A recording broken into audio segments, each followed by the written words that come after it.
Почитувани представници на медиумите, почитувани граѓани, почитувани жители на село Марена и Глишиќ.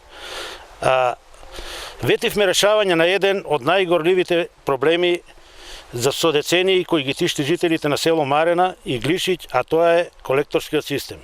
Претходната криминална влада, предводена од ВМРО ДПМНЕ, немаше воопшто слух за ова прашање. Наместо решавање на секојдневните проблеми на граѓаните, ВМРО ДПМНЕ редеше споменици барок во центарот на Скопје. За разлика од владата предводена од СДСМ, во партнерство со локалната самоуправа, секојдневно работи за решавање на овој горлив проблем на граѓаните. Сакаме да ги известиме граѓаните дека започна со изградба на нови 1900 метра од колекторот за прифаќање на отпадните води. Новата делница се гради од село Глишиќ до село Марена.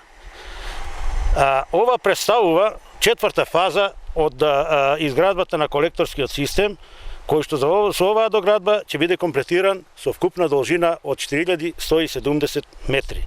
Околу 5 милиона денари владата, Министерство за животна средина и просторно планирање ќе инвестира за доградба на преостанатите 1900 метра од колекторскиот систем. Еден од клучните приоритети на оваа влада, предводена од СДСМ, е заштита на животната средина. Ова представува клучен еколошки проект за нашиот град. Со овакви проекти покажуваме дека сме на правиот пат.